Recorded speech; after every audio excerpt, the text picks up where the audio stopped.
Hello and good evening, everyone, and welcome to this 16th episode of the Recce Report. If you're watching on Catchup, then good morning or good afternoon, or what's it like in the future? Let us know. Drop a note below. I am one of your co-hosts, Russ. I'm a former British Army warrant officer. I'm the other co-host. My name's Cliff. I'm a former British Army corporal. And the pair of us are most definitely veterans for Scottish independence. And not undercover unionists, mate, as we've been accused in the past. Yes, that's if I am undercover, does that mean I get back pay?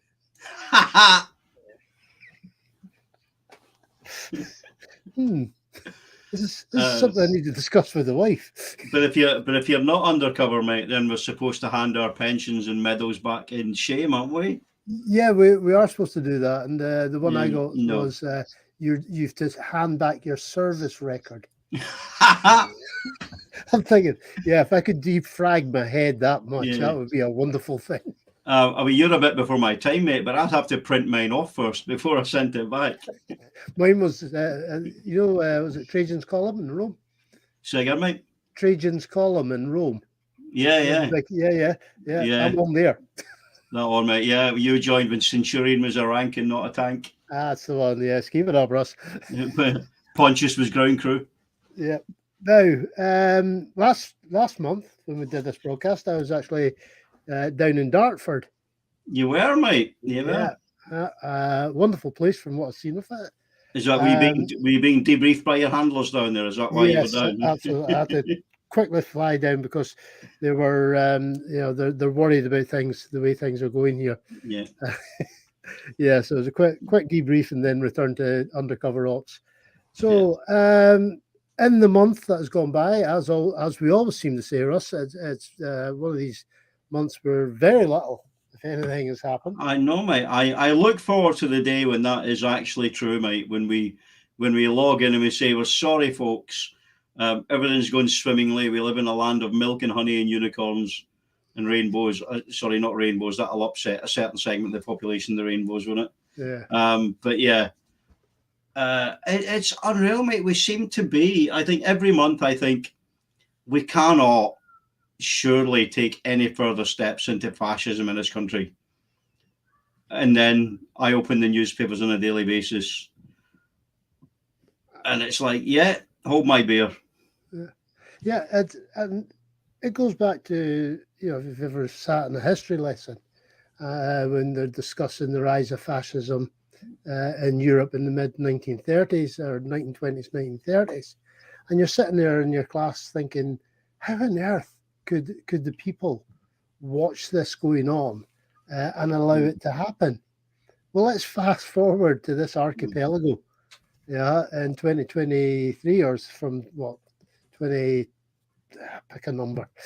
But so, since the Conservatives got into power, they have steadily marched quite openly, which is a scary thing, quite openly towards the right. And we are left now with extreme right-wing views sitting in Parliament, which is then ennobling, in my opinion, is ennobling those commentators on social media and in the press. You're absolutely right, mate. I think what worries me is that, we've had these people before, throughout history. We've always had people in Parliament who have been quite on the, your Enoch Powells and your Nigel Farages and all these sort of stuff. But they were always on the fringes. They were always by the mainstream. People always looked at them and were able to go, they're on the fringe. What's worrying now is they seem to be less on the fringes. They've been more and more vocal, certainly on social media. People are emboldened now to come out with just most horrendous views. I mean, I've seen, we were going to talk about, this barge that's been set up. And I love how, Hashbury there saying we're not having any immigrant barges on the Clyde. I know. And one of the things on social media was, we put some of the genuine asylum seekers that were here. If you remember, we had them on a floating hotel. There's a slight difference between temporary accommodation while we sort you somewhere out, then we're just going to stick you on a floating hellhole with Legionnaire's disease in the pipes. It's absolutely horrendous. I Yeah, mean, this is I goes know. back to the basic. I mean, thankfully, the fire union seems to be a bunch of honest guys and girls, and they were just not going to be signing off or have their members sign off on the safety of that. So that delayed it. And then, of course, they discovered the Dorset Council discovered that it had the Legionnaire's disease. Now, Yeah, for but you, even before that, before the Legionnaires overpowered everything, they were trying to put someone on there with infectious tuberculosis. now this is something that's been floating about in the press for a while, Yeah. and I'm almost sure I picked it up on bylines from the Yorkshire area that the Home Office scattered asylum seekers throughout the length and breadth of the UK, and some of them had infectious TB. I need to firm that one up, and I promise any viewers that I will do that this week, and I'll probably end up doing my final rant of the week on Friday on that topic, but I will firm that up. It's not the first time I've come across that suggestion.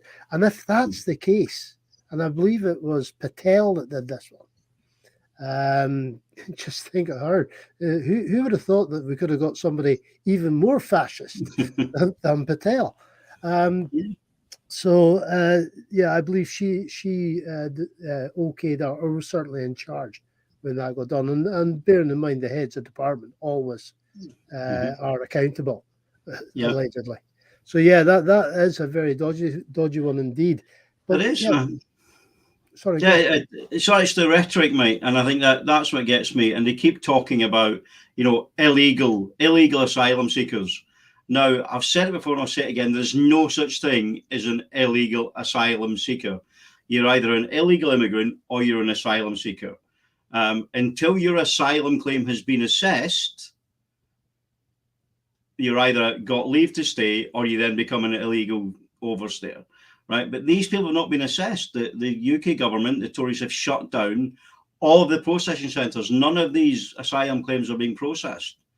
So you're putting people away on these barges, trying to send them to Rwanda. People who are genuinely fleeing in fear of their lives from some of the worst crap holes in the world. That probably running from people that we sold weapons to. Yes. Yeah. And suddenly it's like, no, it's not our problem. How to use those weapons as well. Yeah. We don't get an exemption because we're an island off the coast of Europe. Every other European country takes more asylum seekers than we do and processes them, incidentally, which is the thing that this country's not been doing. And I see we got a comment there saying it's a disgrace how long folks are waiting for a decision. It's going to be even longer because they're not even processing now. So they're not even in the queue for a decision. Yeah. There's no queue. The queue has been disbanded. Yeah, shut down. It's a classic thing with this, this government, alleged government that's operating out of Downing Street. They're populist. Yeah, so they're good on headlines. They're good. We're going to get this thing moored to the shore, and we're going to put all these people on that. But they cannot deliver on anything, and it's a classic populist government. And bearing in mind, we have now got the Sunak government, which is twice removed from the voting. Yeah. So it's Johnson that voted in, then Truss took over, and now it's Sunak. So he's actually twice removed from the electorate. Who honestly would vote for these people? Yeah, but unfortunately, we're still seeing a huge chunk south of the Rio Tweed that would. Yeah. Well, I'm wondering if there's been focus groups or opinion polls gone out because now you've got Keir Starmer effectively saying, yes, I agree with everything the Tories are doing. Are we looking at the left of the right and the right of the right fighting out for control of this country now? It's in stark contrast, I think, to maybe the socially liberal sort of centre left, and the SNP are not particularly left wing; they're centre left at a push, if anything. Yeah, Um, but at least they're socially inclusive. Yeah, but they must think that there's votes in it. There must be votes in pandering to these, and it's the worrying thing. It's a complaint I've had for a while. Labour in the UK used to be very much, these are our policies. If you agree with these policies, then please vote for us. Right now, it seems to be, what do you want our policies to be in order to vote for us? Yeah, and they'll mold their manifesto. It's and that's why they've hurtled themselves off to the right wing there. I know nature abhors a vacuum. So as the Tories exited from the right wing, Labour got sucked into it, and that's where they're sitting. And my worry is that Starmer is so ineffectual. And let's not forget, the Labour Party had a chance to adopt a radical approach with Corbyn, and then they just demonised him and got rid. My worry is if the Tories get back in and Trump somehow gets back in the States. Now, that may sound ludicrous, but to be honest, I thought Trump being president was ludicrous in 2015, mate. So let's not burn those bridges. Then the right wing becomes newly emboldened. You can already see it in the American Congress now, how the right wing have very much, they're having committee meetings about public urination and drag shows instead of dealing with poverty and kids getting brassed up in schools every other bloody day. You're absolutely right to mention it, Russ, because who would have thought we would have seen the day where Trump on one side of the Atlantic and Johnson on the other? And you're right. If this happens again with Trump in and whoever ends up in charge of the fascistos south of the border here, then we are in trouble. The world will quite literally burn because none of the two of them are interested in trying to lower the carbon footprint. I seen something the other day, and it was somebody had compared the policies of the Thatcher Tory party and the Sunak Tory party, and it concluded that Thatcher would be kicked out of today's Tory party for being too lefty liberal.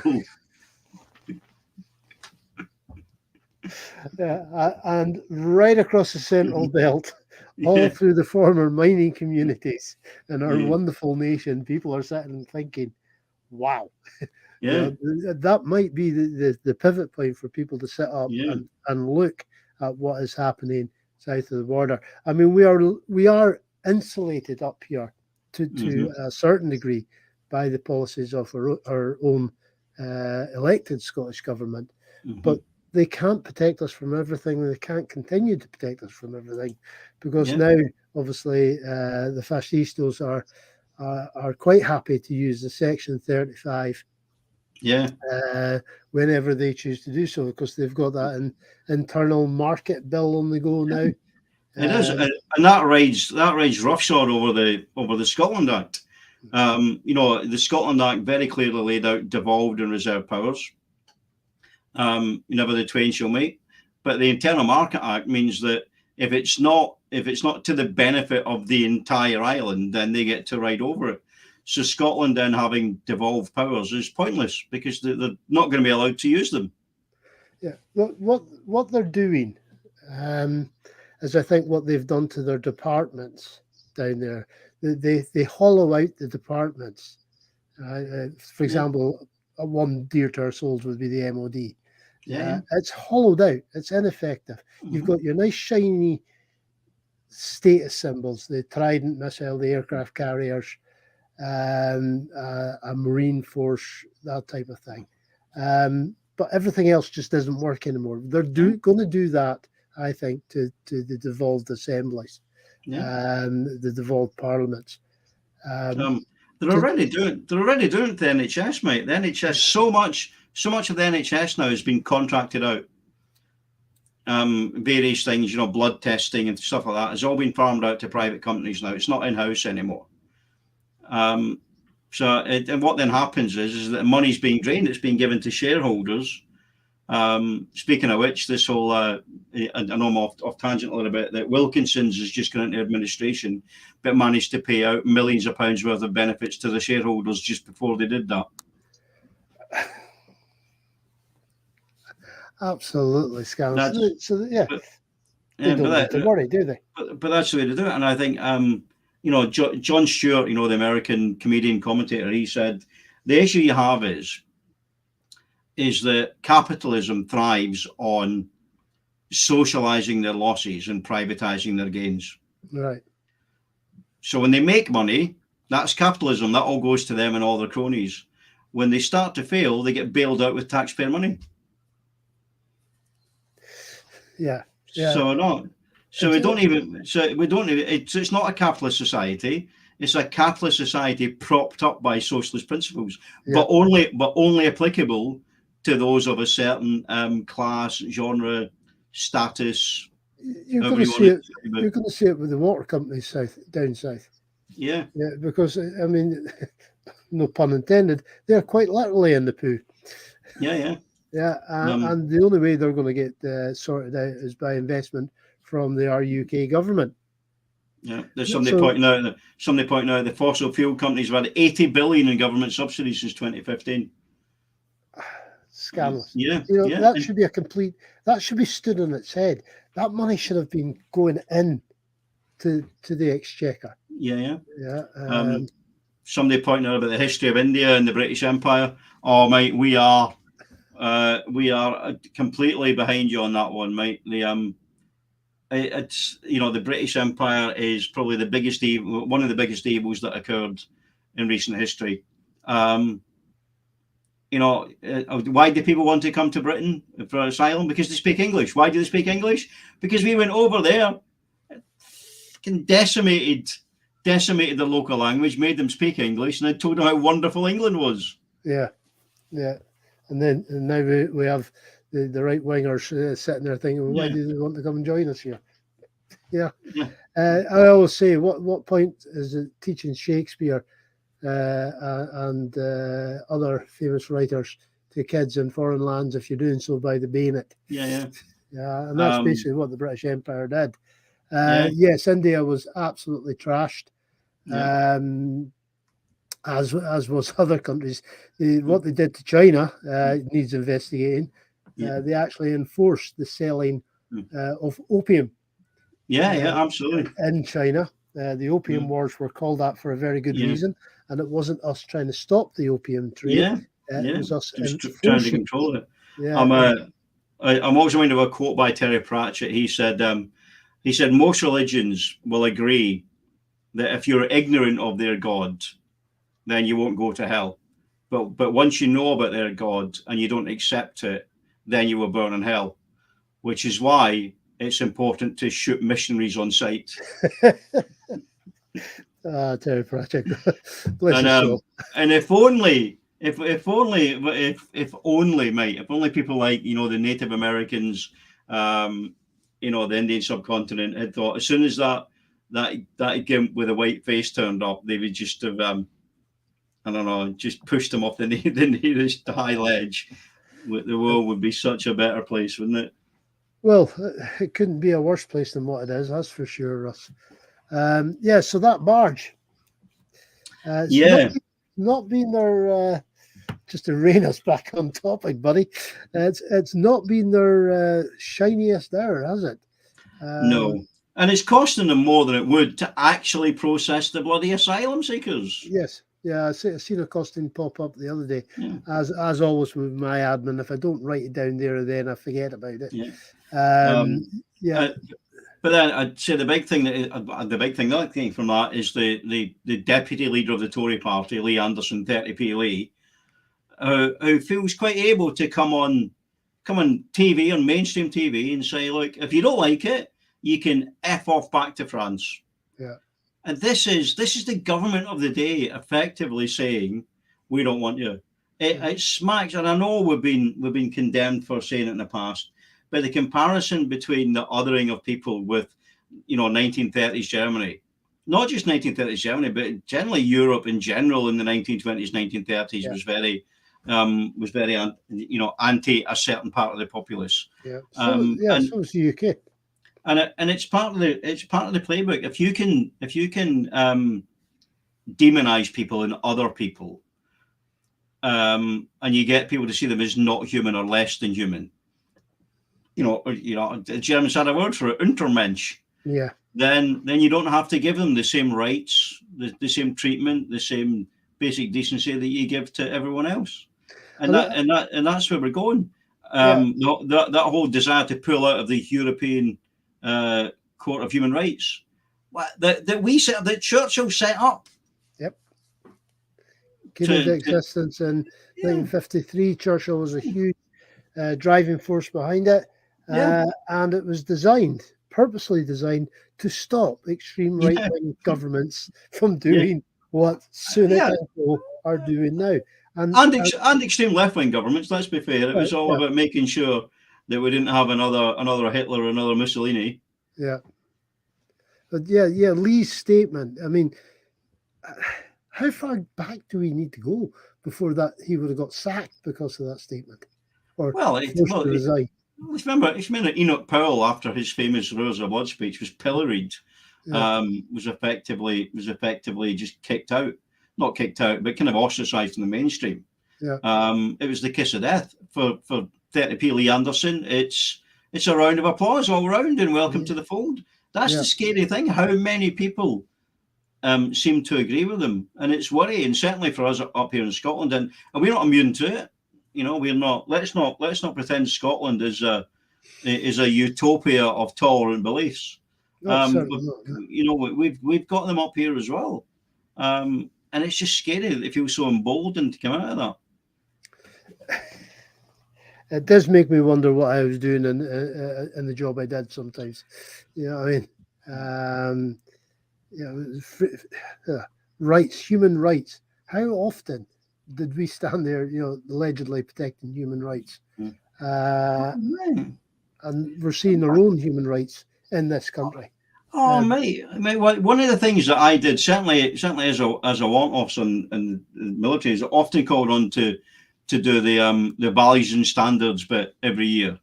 And part of the values and standards are respect for others. It really is, integrity, loyalty.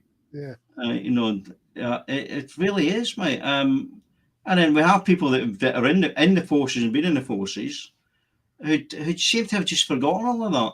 They talk about, we took an oath. There's no expiration date in their oath. Well, there does seem to be for some of you, because you've forgotten everything that oath stood for. Because it wasn't about swearing loyalty to the Queen, or the King now, or it was all about the officers and generals over you, and they're the ones that taught you values and standards. Yeah, that's given me a good lead in to something I could write about, actually. Yeah. You're very choosy in how you choose to remember that oath. That's a good one, Russ. I like that. Yeah. So yes, the 30p Lee, definitely he should resign for what he said there. Bearing in mind, as you said, that there is no requirement for anybody seeking asylum to stop at the first country they can get to. It's wherever they want to stop. That's in the European Convention on Human Rights. There used to be a rule that said asylum seekers should claim asylum in the first safe country. Do you know who has that rule? Australia? No, the EU. All right.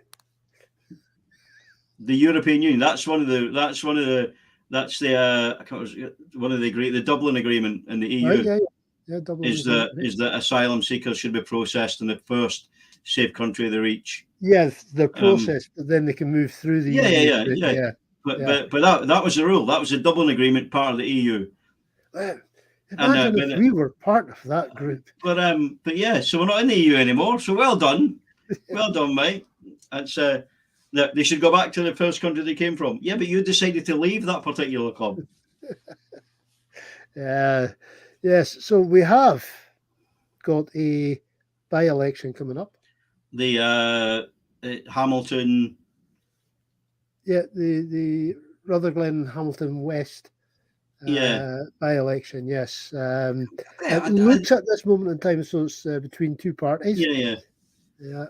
We've got a chap by the name of Michael Shanks. He's the Labour fella, isn't he? Yeah, he's been parachuted in because apparently all the local favourites, the London office, HQ, turned around to the branch in Scotland and said, no, we're telling you who you're going to have. And obviously it has been the commission, electoral commission, has turned around and said, yeah, there's no such thing as the Scottish Labour Party. Yeah, it's the Labour Party in Scotland. I love that to bits. So yes, Katie Loudon is standing for the SNP. Other parties are involved in it as well, but it looks at the moment as though it's just a bit of a two-horse race. And I've seen the interviews that they've done with this Michael Shanks character, and he's lying through his teeth, isn't he? He's like, I don't agree with what the Labour Party are doing. Really, mate? Really?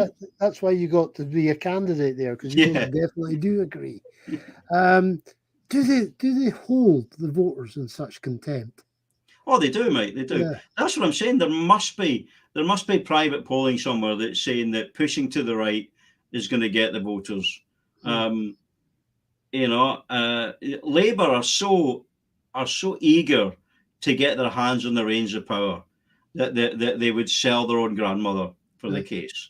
Yeah, you'll have to look at it, mate. I, like many others, I don't know if you were the same, when Blair was elected in '97, I was ecstatic, after so long with the Tories. And I'm going to be honest, they first started off really well. Looking back at the Blair government now, I'm having some kind of fondness for it. Given what we've got, mate, I'm looking back at the Bush presidency in America now.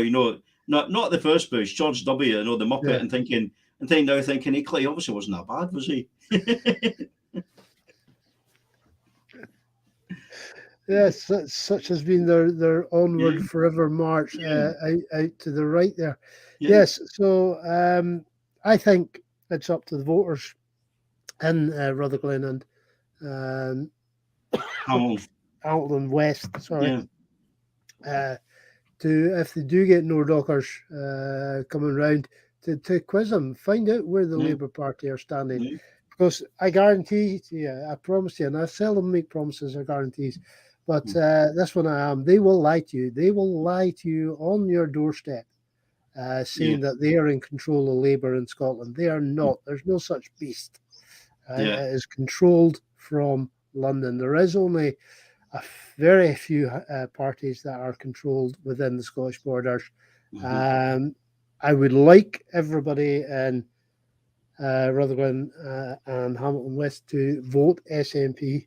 It is going to be one of the most important by-elections I think we've ever had, because if the SNP lose this one, it is going to get magnified, and the propaganda that's going to be gleaned from it is going to be horrendous for the independence campaign.